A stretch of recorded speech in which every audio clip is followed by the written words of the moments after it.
Hello, sophomores, and welcome to your mental health and mental illness theory class. My name is Karina Beachy.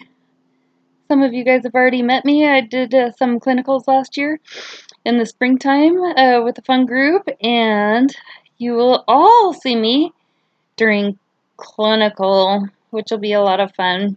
So some of you won't see me in the inpatient unit until next quarter, but we'll get you through, no worries. Our objectives today for this class is going to be lots of different kind of varied weird things. I've basically condensed 3 lectures down into one since since I no longer have 15 hours with you, I only have 12 and a half. So I'm just hitting the highlights of a few lectures. We're going to explore concepts of mental health and mental illness. We're going to identify laws associated with mental illness, and then we're going to create a mental status exam. By the end of this, you guys should be, by the end of this theory class, I should say, you guys should be spot on with your mental status exams, especially since you went over them in your freshman year as well.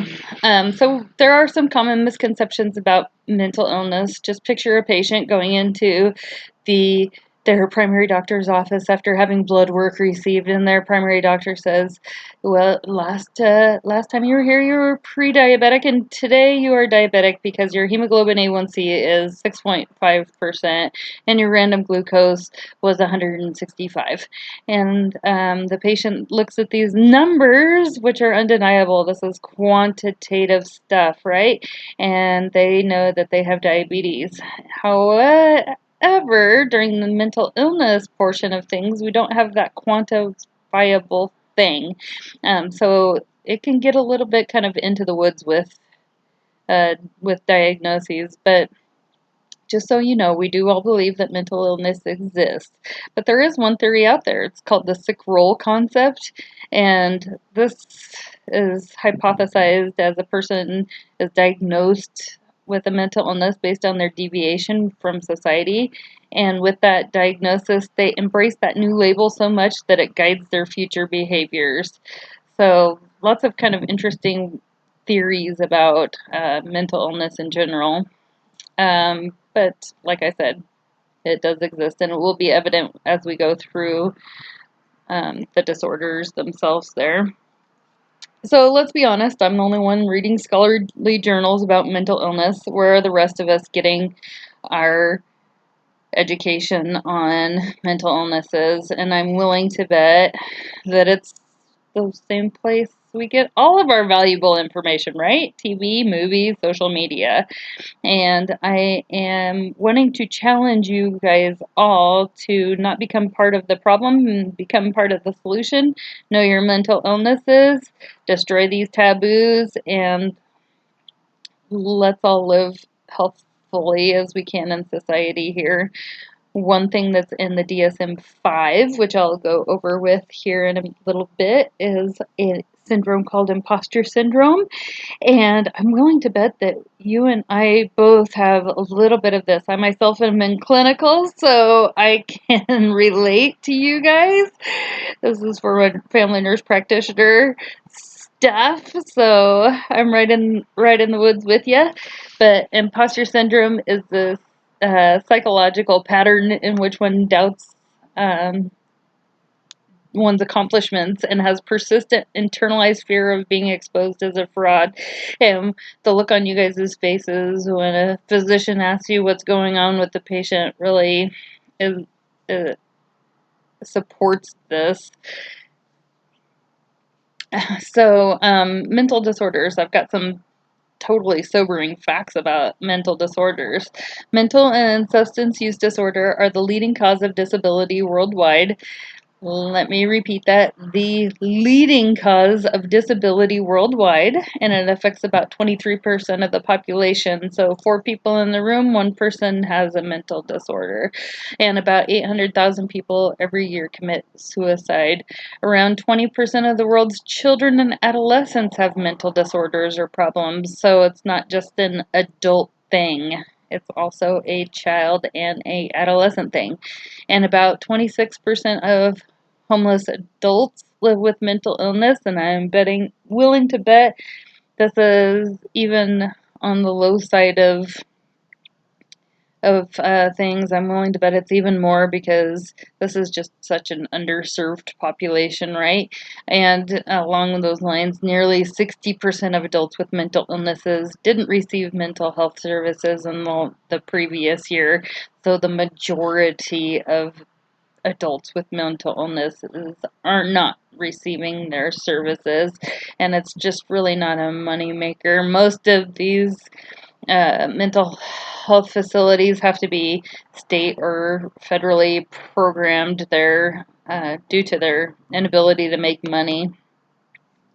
So what is mental health then? Mental health is that successful adaptation to stressors from internal or external environment evidenced by thoughts, feelings, and behaviors that are age appropriate and congruent with local and cultural norms. Speaking of local and cultural norms, what are your outlets? One of your outlets or two of your outlets may be burying yourself into work, working extreme hours, or extreme exercise. And while that's highly touted and praised in the United States or in your local area, it is most certainly not the case in many other countries and areas of the world. So we have to consider our area surrounding our culture when we talk about mental health as well. On that note, what is a mental disorder? And that is a syndrome characterized by significant disturbance in an individual's cognitions, emotional regulation, or behavior that reflects dysfunction in the psychological, biological, or developmental process underlying mental functioning. And here's the key factor. Mental disorders are usually associated with significant distress or disability in social, occupational, or other important activities. The DSM-5, which guides our diagnoses, usually say with a mental disorder, and we'll go into those as we go into each one, we'll say something along the lines of, and it causes significant distress and it impairs functioning. So this is important. It has to kind of follow along those lines there. And on the left here, we have our famous Dr. Maslow's theory here, our hierarchy of needs, and you can really tell how mental disorders can disrupt those needs. So Miss Carla she's an 88-year-old female and lost her husband 2 days ago due to an acute MI. Her granddaughter has found her crying in bed, and Carla states, "It's not possible, it just can't be." Well, that's not true. It is possible. Her husband did die, and so is she suffering from a mental disorder? No, I'm willing to bet she is suffering from grief, right? We'll go over that in a minute. So your clinical instructor is always crabby at 15:30. You feed her a candy bar, and all of a sudden she is as sweet as a cupcake. And as I have looked into the DSM-5, I did not find hangry to be one of our diagnoses. Speaking of grief stages, I know you guys went over this extensively in your freshman year, but I would like to remind you that this is not linear. In fact, the Swedish psychiatrist Elizabeth Kubler-Ross has gone out publicly and said that she was not a fan of the way that she put this stages of grief because this is most certainly not linear. So a person can bounce all over the board here. And then we have this stage 5, which is acceptance, and that's the feeling of peace regarding the loss that has occurred. But as you guys all know about grief, we kind of never really grow into this acceptance and stay there, right? So all of these things are not linear. I want to add too that memes like this that you may post on social media, although they're kind of a comic relief when we're feeling a little bit overwhelmed, can really throw a hindrance into our growth as a society for normalizing or accepting these mental illnesses. So please be careful and mindful when you talk here. So here it is, the DSM-5. This was first published in 1952. Started off as the DSM-1, then went to the DSM-2, 3, 4. When I was in nursing school, it was a 4, and now we have the 5 that was revised in 2013. And these, like I said, are these diagnostic codes, and they will give our evidentiary support of diagnosing a mental illness, and only a psychiatrist can diagnose a mental illness. So you guys won't be able to. As a side note, there's 265 codes for diagnostics, where the ICD-10 or the medical diagnostic codes have 68,000. That's a lot. There happens to be 9 of them that are caffeine related, like caffeine intoxication, withdrawal, and caffeine-induced sleep disorder are just 3 of those. And I feel like maybe that I have diagnosed those myself with those, and even in the past week. So the DSM-4, you might see a little bit of when you're going through the records there. They use this global assessment functioning scale, which I've added for you guys, and then they use axes, but they're kind of used today, like I said, by older physicians. They can be found in the study guide. We won't go through these axes too much because we're not living there right anymore. They used to diagnose a person. That would be the Access 1 was what's their diagnosis. And then 2, if they have any personality disorders or mental retardation. 3, any underlying medical illnesses. 4, what are their environmental stressors. 5, what is their global functioning. So they'd be given this like number. And this is what that number looks like. And I'm sure that all of us all the time are functioning at this highest level, right? I'm willing to bet no. Especially in nursing school. Boy, oh boy, that's tough stuff. But now we use this WHO-DAS instead of the Global Assessment Functioning. And this kind of is a little bit more consuming, gives us a little bit more of a quantifiable number there. It captures 6 levels of functioning there, or 6 domains there, and it's the cognition, understanding, communicating, mobility, how we're getting around, self-care, are we taking care of ourselves, and how are we getting along with others. What are our other life's activities, like our domestic responsibilities, leisure, work, school, and what's our participation, like in our community or society as a whole? So thinking big there. So we will be giving ourselves a WHO-DAS score as well during one of our assignments. Jumping all the way off gear here to our mental status exam, that's going to be our clinical picture. So it's basically the entire clinical picture in psychology or in our psychiatric patients. You are not required to complete one as a nurse, but we'll be practicing during clinicals. We are required, however, to speak the language and assess and report abnormal findings. So it's good to know where we are from both perspectives there. So we'll be going through the patient's appearance. What is their general appearance? Their look? How are they dressed? How are they groomed? How tall are they? Just given that clinical picture there. And then their motor behavior. Are they making eye contact? Do they have abnormal tics or gestures? What is their behavior? How are they walking? We'll go through all of this when we talk about mental illnesses, especially with our schizophrenic patients there. What is their level of consciousness and orientation? Are they alert, lethargic, stuporous? Are they obtunded? Are they oriented to person, place, time, and situation? How are they talking? Are they talking slurred? Are they loud? Are they quiet? Is their speech very pressured? Are they delayed even?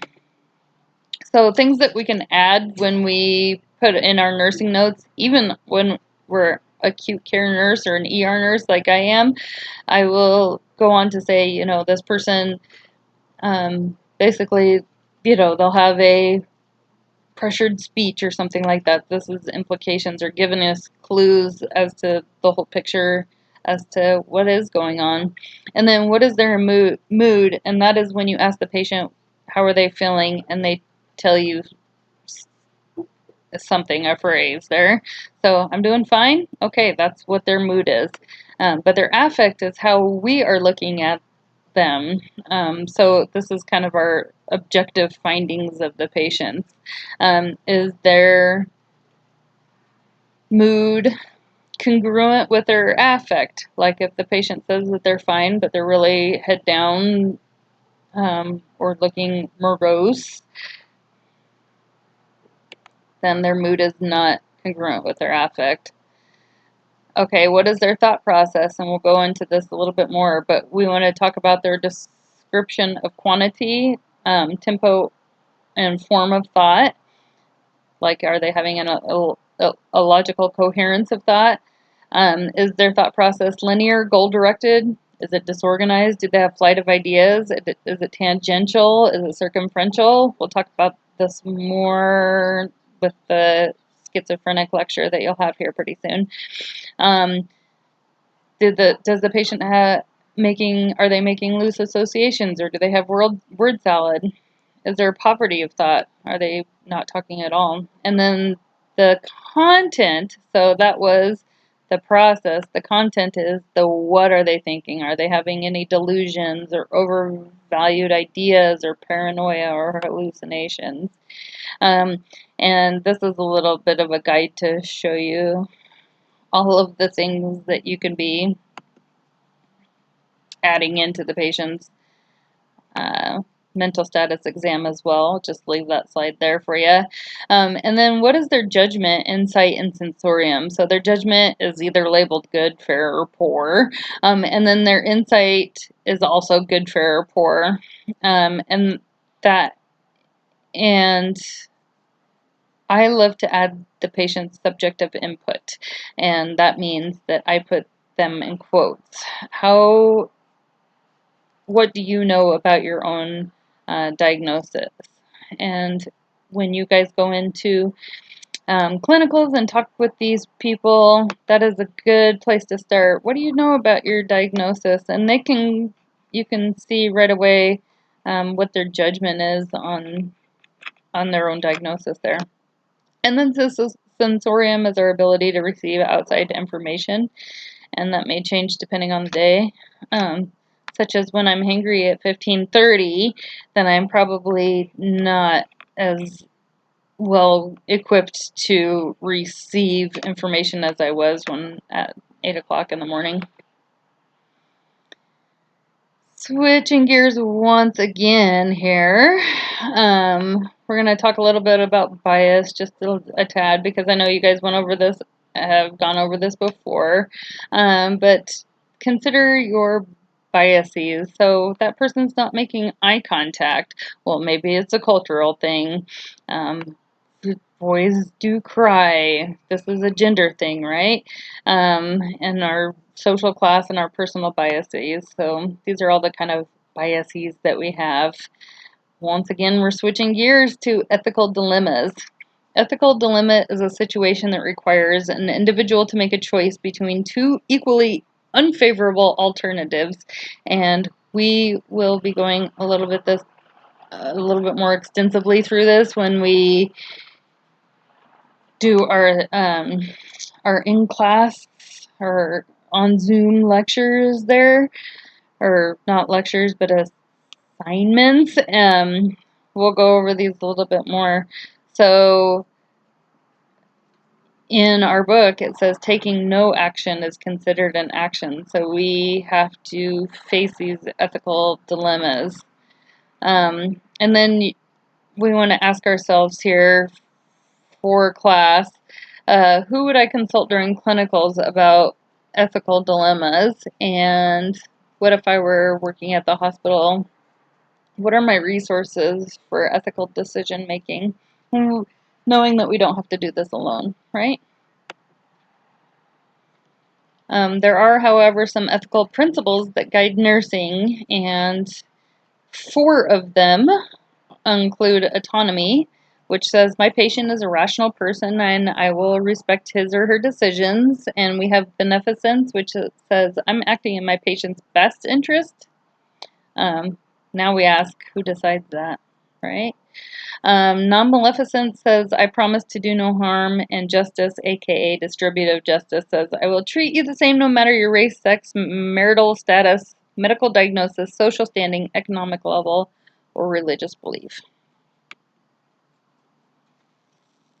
All right, so patients have rights. They have a right to treatment, such as in TALA, where if they're seen in the emergency department, they're at least have the right for a medical exam. Patients also have rights to high quality care, clean, safe environment. They have a right to be involved in their care. They have a right to privacy protection, to receive help when leaving the hospital, and to help with billing claims. They also have a right to refuse treatment, including medication.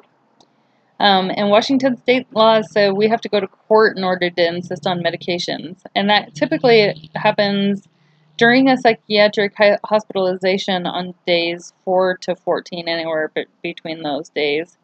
And the patient also has the right to the least restrictive. So we think about our bed alarm versus our 4-point restraints when we have a fall risk. Why did we choose the bed alarm? Because it's the least restrictive, and that is the law. So, 1976 Supreme Court ruled that harmless, mental ill individuals cannot be confined against their will if they are able to remain safe outside of a hospital setting. And we're like, well, yeah, they should have these rights. And it's kind of scary to know that that didn't happen until 1976. So when we are in the hospital at Lourdes Counseling Center, and the inpatient, they have a voluntary side known as transitions, and they have an involuntary side known as inpatient. And these patients get committed, the ones that are on the involuntary side, they will get committed, which is a legal document saying that we can keep this person because they are one of these 3 things. They are either gravely disabled, they are a threat to themselves, or they are a threat to others. And it's easy to say you are a threat to yourself or others, but if you don't have that, how do we define gravely disabled? And that's kind of where this like little gray area occurs. And this happens, or it's a condition in which an individual, as a result of mental illness, is in danger of serious physical harm resulting from inability to provide for basic needs such as food, clothing, shelter, medical care, and personal safety. And that's it. Those are the only 3 reasons why we would commit a patient. Patients also have this right of us reporting them, and we have to let them know, as a nurse, if you tell me that you are wanting to commit suicide, I will have to pass that information along. This is no longer confidential. I am mandated to report this along. So we have reporting factors here.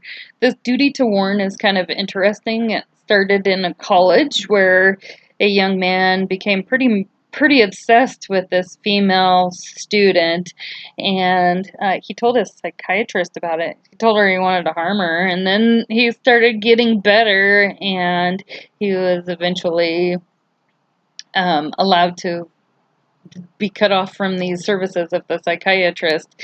And then he went and killed this young lady, but she had never known any of this. She was unaware.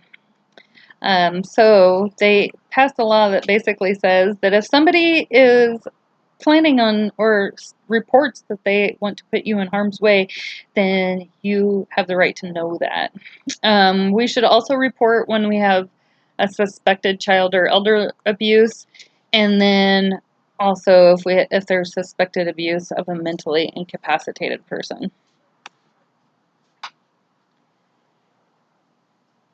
Here's more laws here. Our restraint and seclusion. I know you guys have gone over this extensively in freshman year, so I'm just going to put this here as a reminder. Okay, and then we do have our voluntary admissions, and this generally happens, as a person comes into our emergency department and they say, things aren't going well, I, do want to harm myself, but I am willing to make a plan with the psychiatrist that says I'm going to keep myself safe, and I just need to kind of decompress and be away from my stressors for the moment, and that's going to help me heal. So that's this voluntary admission. So the psychiatrist then accepts the patient, and the team then draws up the patient treatment plan. What are the current problems? What's the discharge plan? And then the patient reviews and signs, and they are admitted into, well, in our area, it would be transitions, which is, I hope you guys all see. During a voluntary admission, the patient retains all their civil rights, and anyone over 13 over has control of their own treatment there. So what are our civil rights? We have the right of treatment using the less restrictive alternative, and you guys will see this a lot in the psych world. They call it LRA. What is the least restrictive alternative? So they might not necessarily be in the hospital, but maybe they have they need to stay here locally so they can get their medications. That would be an example of a least restrictive alternative. They have the right to confidentiality of records unless there's child or elder abuse, or there was a more serious life threat to other, just like that duty to warn that we just talked about. Patients have a right to freedom from restraints and seclusion. They have a right to give or refuse consent to treatment. They have a right to access personal belongings. They have a right to daily exercise. Visitors, they have a right to the use of written material or writing material and uncensored mail. They have a right to the use of a telephone. They have a right to employment compensation. They have a right to be informed of their rights. And they have a right to refuse ECT or electroconvulsive therapy and psychosurgery. They additionally have a right to refuse all medications and treatments, and they can receive phone calls, mails, and visitors.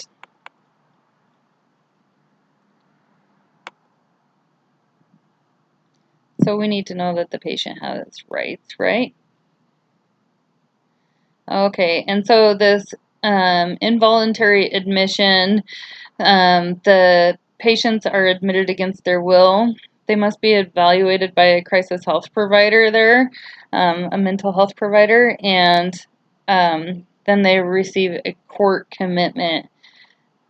However, having said that, these patients' rights continue.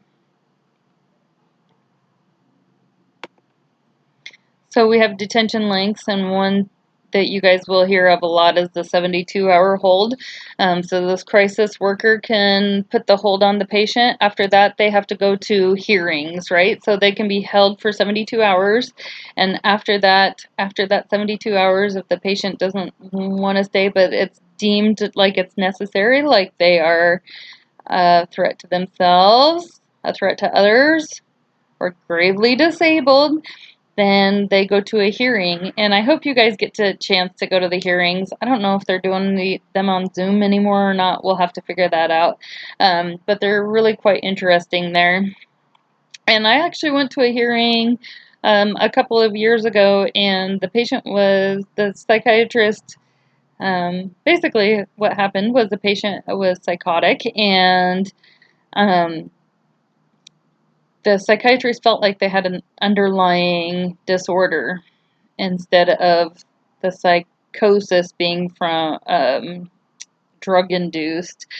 But the patient, after these 72 hours, kind of showed signs that they were not a threat to themselves, not a threat to them others, or gravely disabled. They were going to be able to care for themselves, and so the judge let that patient go. Um, so so that kind of thing happens during these court proceedings. But basically, then we have a 72-hour hold, a 14-day hearing, which is a no jury trial. So a judge will help decide those matters.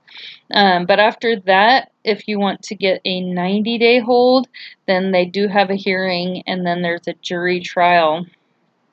So these patients have the right to a jury. Oftentimes they decline these, but that's beside the point. And then we have a 180-day hearing, which is also a jury trial. And then they speak a lot about these less restrictive or least restrictive alternatives there. So we do have means of professional negligence that we need to be aware of. If you are found professionally negligent, you could have subsequent problems with the law here. So we want to make sure that we are not doing any of these, and that is the fail to warn, the fail to recognize suicidal risks. So not only do we need to let a person or let proper people know when a patient is suicidal, but we need to actually screen for that, right? So not screening, we do in the emergency department right now, and sometimes if they're here because they like injured their hand, then we can say something quick like, are you having any thoughts of harming yourself or others? And that's considered a screen. Professional negligence also is sexual involvement, a breach of confidentiality when that warrants, a failure to honor those individual rights that we had just talked about, and a failure to protect. All right, that's all I've got for this one. See you at the next one.